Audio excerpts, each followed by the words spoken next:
Shalom, selamat pagi Bapak Ibu yang terkasih di dalam Yesus Kristus. Sebentar kita mau mendengarkan firman Tuhan. Sebelumnya mari kita berdoa. Bapak yang baik, Bapak yang luar biasa pada pagi hari ini. Kami bersyukur karena berkat kasih karunia Tuhan yang luar biasa. Kami boleh bangun dengan keadaan sehat segar bugar tanpa kekurangan satu apapun. Semua karena kasih setia Tuhan yang luar biasa. Sebentar, kalau kami ingin mendengar firman Tuhan, bukakan isi hati pikiran kami, supaya firman-Mu boleh berakar, bertumbuh, dan berbuah dalam hidup kami. Dalam nama Yesus, kami sambut berkat Tuhan. Haleluya. Amin. Pada pagi hari ini kita ingin mendengarkan firman Tuhan dengan judul, Benarkah Anda Sudah Merdeka? Ayatnya saya ambil di dalam Yohanes 8 ayat yang ke-36. Jadi, apabila anak itu memerdekakan kamu, kamu pun benar-benar merdeka.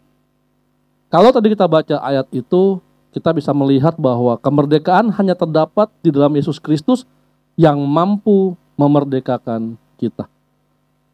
Lalu apa bukti Anda sudah merdeka? Yang pertama, kita menjadi hamba kebenaran. Dalam Roma 6 ayat yang ke-18 berkata, kamu telah dimerdekakan dari dosa dan menjadi hamba kebenaran. Kalau menurut King James Version, being then made free from sin, ye become the servant of righteousness. Artinya jika kita berkata kita sudah merdeka, tetapi kita tidak melakukan atau menjadi pelayan kebenaran, maka benarkah kita sudah merdeka? Di bacaan tadi, ayat yang tadi kita baca dari King James Version, dia bilang servant of righteousness. Artinya kita menjadi hamba kebenaran. Namanya hamba, artinya kita melakukan perintah Tuhan kita. Tuhan kita adalah Yesus Kristus.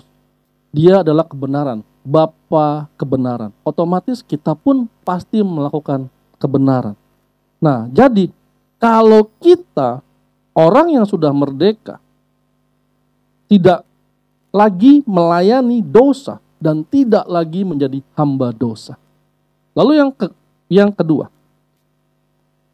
apa bukti kita sudah merdeka? Yang kedua, tidak suka mengambil kesempatan di dalam kesempitan untuk berbuat dosa. Galatia 5 ayat yang ke-13 berkata, saudara-saudara, memang kamu telah dipanggil untuk merdeka. Tetapi janganlah kamu mempergunakan kemerdekaan itu sebagai kesempatan untuk kehidupan dalam dosa. Melainkan layanilah seseorang akan yang lain oleh kasih. Seringkali manusia ini mengambil kesempatan di dalam kesempitan, terutama yang berhubungan dengan dosa. Kita adalah hamba kebenaran. Kita tahu kita harus melakukan kebenaran. Seringkali tanpa kita sadar, ada sebuah riak-riak kecil, dosa-dosa kecil yang seringkali muncul dalam hidup kita dan kita berkata, oh ini gak masalah, oh ini bukan dosa. Contohnya ya, yang paling gampang adalah berbohong buat kebaikan. Seringkali kita berbohong buat kebaikan. Ya, katanya begitu sih. Tidak ada yang namanya bohong untuk kebaikan. Bohong sudah pasti sesuatu yang buruk dan bohong itu adalah dosa. Lalu yang kedua, seberapa sering kita melanggar lampu merah? Kita bilang, oh karena semua orang melakukan. Nah, itu menjadi apa? Sebuah dosa menjadi sebuah pembenaran.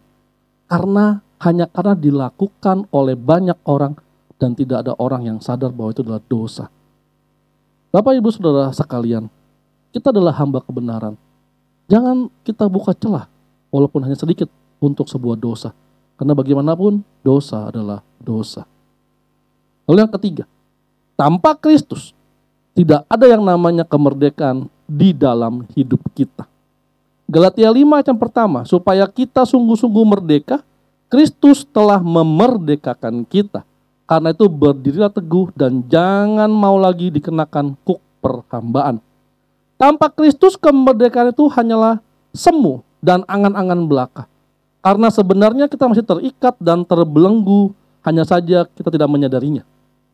Sepertinya kita merdeka padahal belenggu itu masih kita bawa kemana-mana, sehingga membuat hidup kita berat.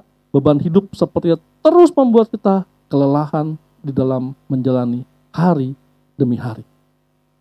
Bapak Ibu Saudara sekalian, kalau Anda mau merdeka, tidak ada jalan lain selain kita mempersembahkannya kepada Kristus.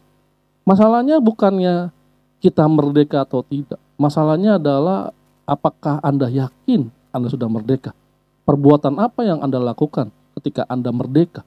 Lalu bagaimana supaya Anda benar-benar merdeka? Nah, dari tadi kita bahas, Anda sudah tahu bahwa kalau kita sudah merdeka, maka kita menjadi hamba kebenaran. Kalau Anda sering melakukan kebenaran, jelas Anda sudah merdeka. Lalu jika Anda tidak suka mengambil kesempatan dalam kesempitan, dalam berbuat dosa, jelas Anda tahu kebenarannya, Anda melakukannya. Lalu yang ketiga terakhir, Anda sudah bersama dengan Kristus. Kristus ada bersama dengan Anda, hidup dengan Anda, dan Anda menjadi seperti Kristus. Nah, oleh sebab itu pada pagi hari ini, mari kita pastikan bahwa hidup kita sudah merdeka, supaya jangan ada lagi kuk perhambaan dalam hidup kita. Amin. Mari kita berdoa. Bapak, terima kasih buat pagi hari ini. Di dalam kemerdekaan ini, di bulan kemerdekaan ini, ajar kami untuk kami benar-benar menyadari bahwa kami sudah merdeka bersama dengan Tuhan. Mampukan kami, ajar kami, Roh Kudus pegang tangan kami selalu. Dalam nama Yesus kami berdoa dan mengucap syukur pada pagi hari ini. Haleluya. Amin. Kemerdekaan hanya didapat bersama dengan Kristus. Jika Anda tidak bersama dengan Kristus, jelas Anda belum merdeka. Amin. Selamat pagi, Tuhan Yesus memberkati.